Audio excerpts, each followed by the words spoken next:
The Nephilim and the Mound Builders giants, ancient earthworks, and the search for truth across North America. Thousands of mysterious earthworks rise silently from the landscape. Some are shaped like circles. Others resemble enormous animals visible only from the sky. Some contain ancient burials. Others stretch for hundreds of feet across hills and valleys. Who built them? For more than 2 centuries, these questions have fascinated explorers, archaeologists, historians, and Bible readers alike. But there's another theory, one that has spread across books, documentaries, and social media. Some claim these massive mounds were built by the Nephilim, the mysterious beings mentioned briefly in the Bible. Were giant beings really responsible for these ancient structures? Did the Nephilim survive after the flood? Or are these claims the result of misunderstanding both archaeology and scripture? Tonight, we'll investigate one of the most debated mysteries connecting the Bible with ancient America. We'll examine the biblical text, the archaeological evidence, and the popular claims. Because the truth is often more fascinating than the legend. Stay with us. What we're about to uncover may completely change how you view one of history's greatest mysteries. 1. The mystery of the mounds. Imagine standing before a hill that appears completely natural. Grass covers its surface. Trees grow on its slopes. Nothing seems unusual. Then someone tells you this hill was built by human hands, thousands of years ago, using baskets of earth carried one load at a time. Across the eastern and central regions of North America, archaeologists have identified thousands of these earthen mounds. Some served as burial sites. Others were ceremonial centers. Still others supported buildings or platforms used by ancient communities. Among the most famous is the Great Serpent Mound in present-day Ohio. Its winding form stretches across the landscape in the shape of a serpent. Nearby and across the continent, other earthworks reveal remarkable planning, geometry, and engineering. For early European settlers, these structures raised a puzzling question. Who had built them?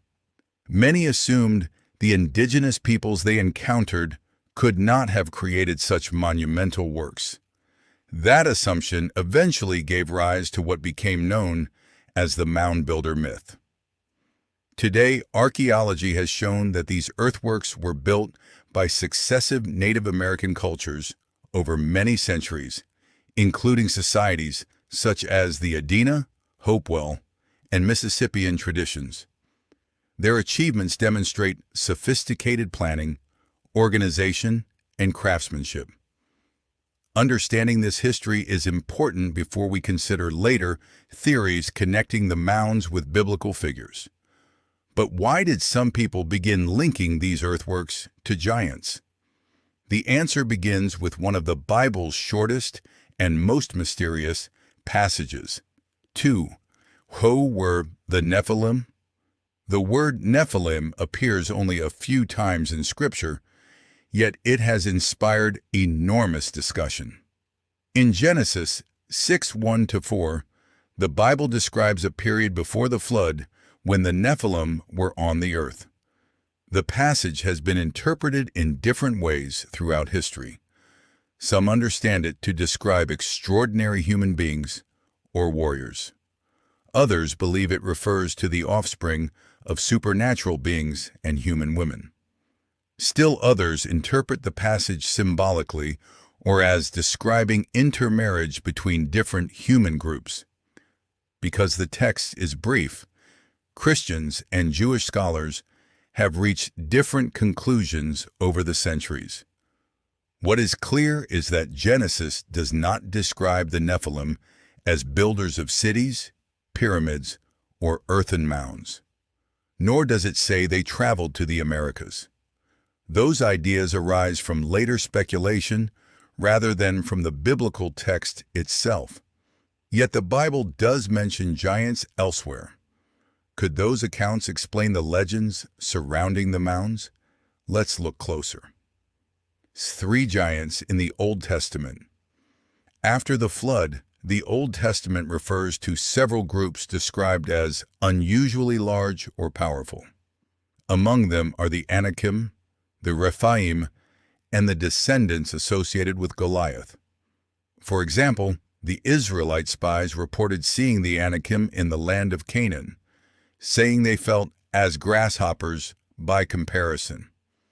Later, Goliath of Gath became the most famous giant in Scripture before being defeated by David. These passages have generated many discussions. Some readers understand them literally.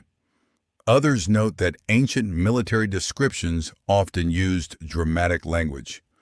Regardless of one's interpretation, these accounts are firmly rooted in the geography of the ancient Near East.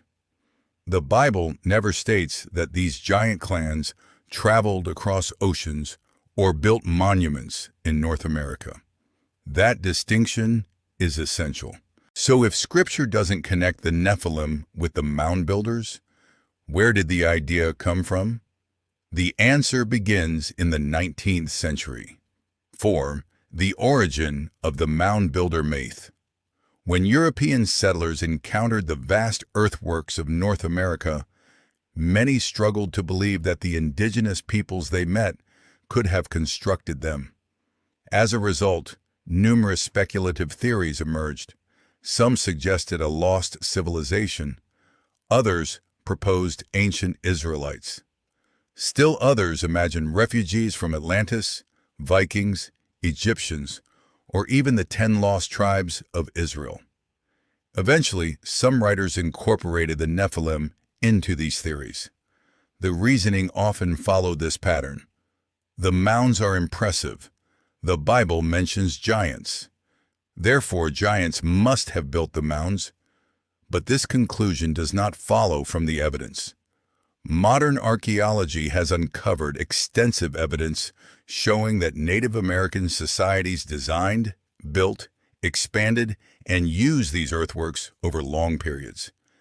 Excavations reveal cultural artifacts, settlement patterns, tools, pottery, and burial customs consistent with the indigenous cultures of the regions.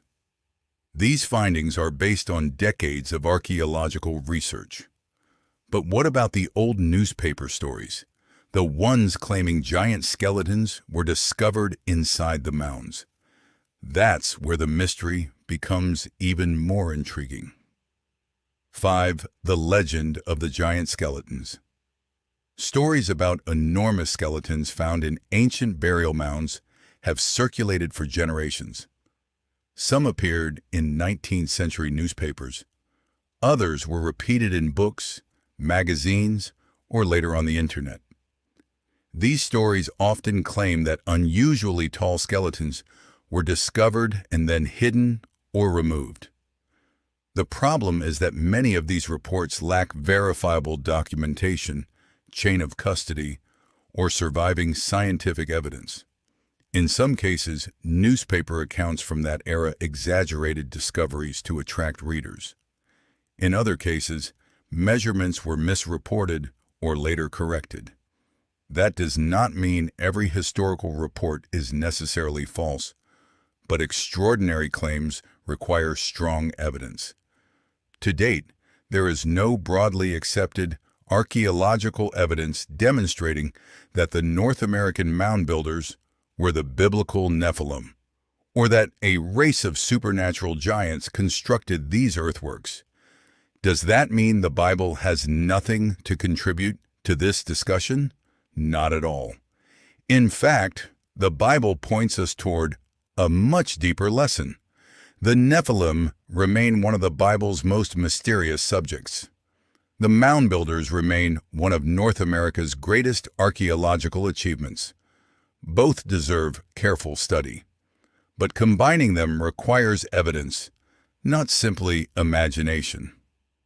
In Part 2, we'll examine the archaeological discoveries inside the mounds explore what Native American cultures have revealed about their construction, and compare those findings with what the Bible actually says about the ancient world. Because when history, archaeology, and scripture are each understood in their proper context, the truth becomes even more compelling than the myths.